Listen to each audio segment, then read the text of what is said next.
Je laisse la parole maintenant à Florian Sidbon. Ces derniers temps, la culture a malheureusement été classée dans la catégorie non essentielle par certains. On l'a déjà rappelé au cours de cette séance. Pourtant, on peut, comme Jean Vilar, défendre l'investissement dans la culture en arguant que c'est un service public, tout comme le gaz et l'électricité. Pourtant, on peut, comme l'INSEE l'affirme, avoir à l'esprit que la culture, en France, c'est 3,2% du PIB et 7 fois plus que l'industrie automobile, et que c'est un investissement qui rapporte. Pourtant, on peut considérer que cette dépense improductive est le seul moyen d'émancipation sociale à la disposition de beaucoup. Au moment où certains donc nomment la culture non essentielle et dans le contexte difficile actuel, la maire de Paris a fait un choix courageux qui est celui de préserver l'ensemble des acquis et de poursuivre la politique volontariste que nous menons depuis toutes ces années. Nous disposons aujourd'hui dans l'ensemble des arrondissements d'équipements de très grande qualité, d'activités très diversifiées et d'une immensité de pratiques culturelles, très riches et uniques à l'échelle mondiale. Ce premier budget de mandature respecte les engagements pris lors des dernières élections municipales devant les Parisiennes et les Parisiens, avec des petits ajustements à la marge. Cette détermination fut déjà mise à l'épreuve cette année dans le contexte de la pandémie. Mais la ville de Paris n'a pas hésité à déployer tous les moyens disponibles pour soutenir le monde de la culture, avec le plan d'urgence mis en œuvre, composé de 15 millions d'euros d'aide directe aux artistes et structures culturelles, de 10 millions d'euros d'aide aux musées municipaux et de 721 000 euros d'exonération de loyers et de redevances. Notre municipalité a réaffirmé son soutien à l'ensemble des acteurs culturels. Le secteur culturel prend, comme il est normal, toute sa part dans l'effort global fait par la ville afin de résorber les aides massives accordées cette année aux victimes de la crise sanitaire.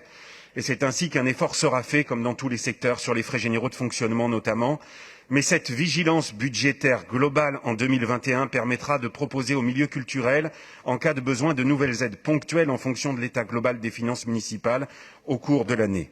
Nous ne faiblirons donc pas sur notre soutien à la création dans tous les domaines artistiques. Nous l'exprimons notamment par l'ensemble des subventions que nous accordons aux établissements culturels, par les appels à projets dans les domaines du spectacle vivant, de la musique et des arts visuels, que nous restructurerons pour qu'ils soient cohérents avec les besoins des artistes et des compagnies, et en continuité avec l'organisation de l'été particulier que nous renouvellerons cette année dans une version amplifiée et de nuit blanche dont nous célébrerons les 20 ans en 2021.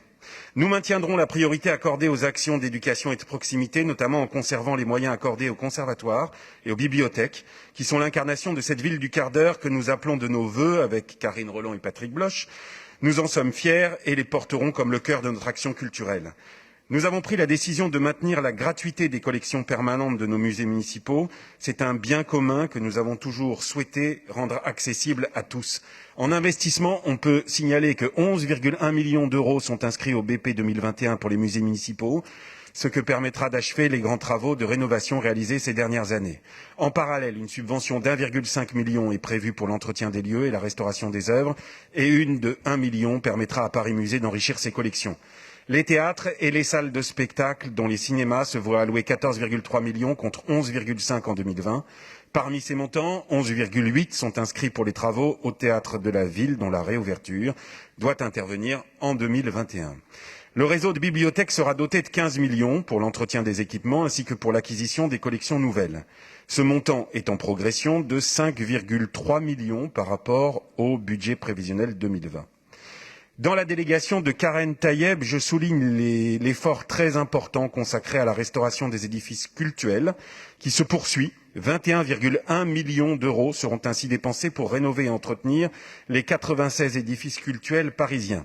Je signale également l'ambitieux plan Fontaine qui sera mis en place. 1,5 million d'euros de fonctionnement et 1 million d'investissements seront destinés à l'entretien et à la rénovation des fontaines patrimoniales.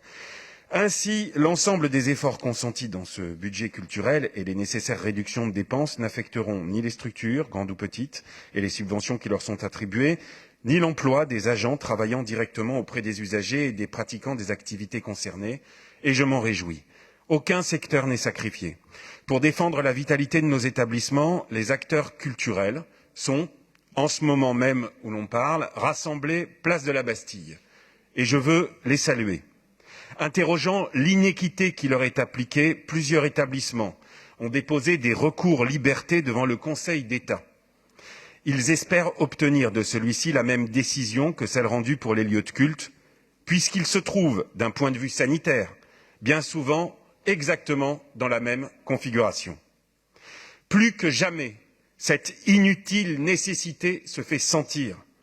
La ville de Paris sera attentive à ce que la culture soit l'un des moteurs de sortie de la crise et portera une attention particulière aux plus petits, aux plus fragiles, à ceux qui assurent la vitalité créative de nos rues et de nos quartiers.